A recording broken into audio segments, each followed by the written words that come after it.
Now let's dive deep into this big LGBTQ story for today. I'm Jeff Oliverio, and let's queer up gay culture.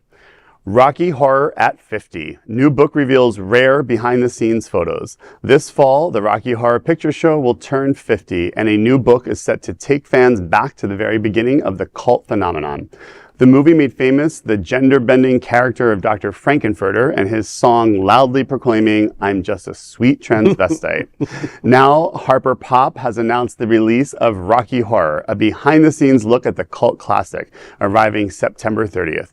The 256-page volume showcases never-before-seen photographs from the late Mick Rock, the photographer famously known as the man who shot the 70s. Rock was the only photographer granted full access to the 1975 film set, and his camera captured everything from Tim Curry's dazzling transformation into Frank-n-furter to Susan Sarandon's ingénue moments.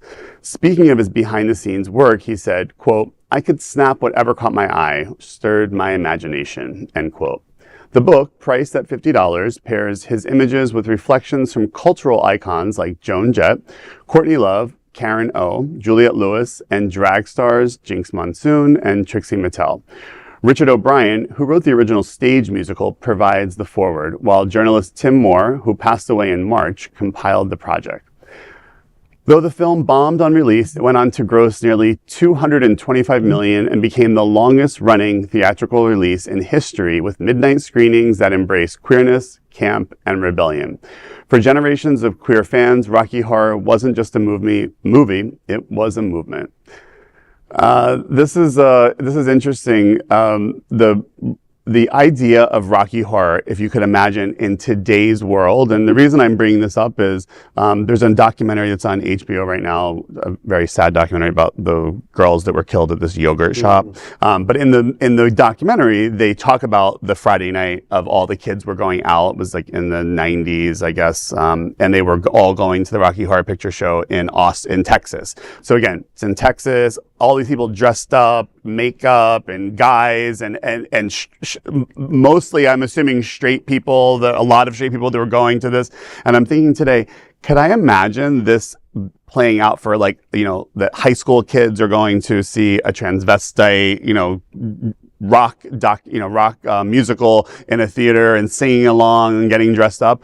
It almost made me realize, like, how culturally this movie is so progressive, but yet, and how its reach went to so many different, you know, communities that love the movie. And I wonder if that would be the same today if that movie were to come out. I don't know, but this is when you hear of cult movies, usually it was sort of famous or well received in the art house communities, or universities would show it, or it became like a big video. Remember videos? It became a big video seller or rental or whatever.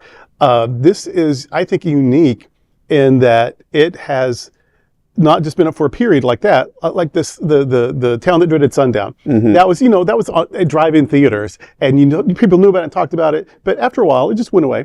This has never gone away. This every generation seems to find it. There's something universal and timeless about its appeal that I remember in the 80s, and it was already, had been out for a while, in the 80s, we'd go to Shreveport, Louisiana, anywhere we could find it. We would go to these. When I first moved to Florida 19 years ago, there was a showing of it at a local theater every weekend for years.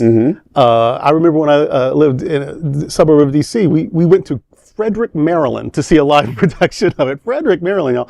So yeah, this has caught the imagination of a nation, and it didn't end. So I have no genius comment about why that is, but it's fascinating, and I'm glad that we can say that about it, that it has not outlived its usefulness. Yeah.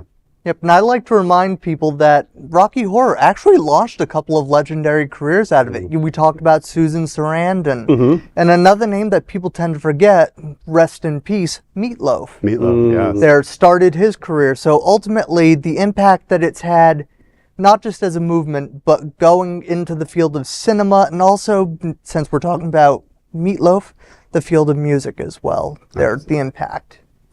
Absolutely. And Susan Sarandon was a alumni of my high school in New Jersey. I love anything with Susan Sarandon in it. That is a big LGBTQ story for today. There is no other queer nonprofit media platform like this in the entire world. Support our LGBTQ stories by subscribing to and sharing Queer News Tonight.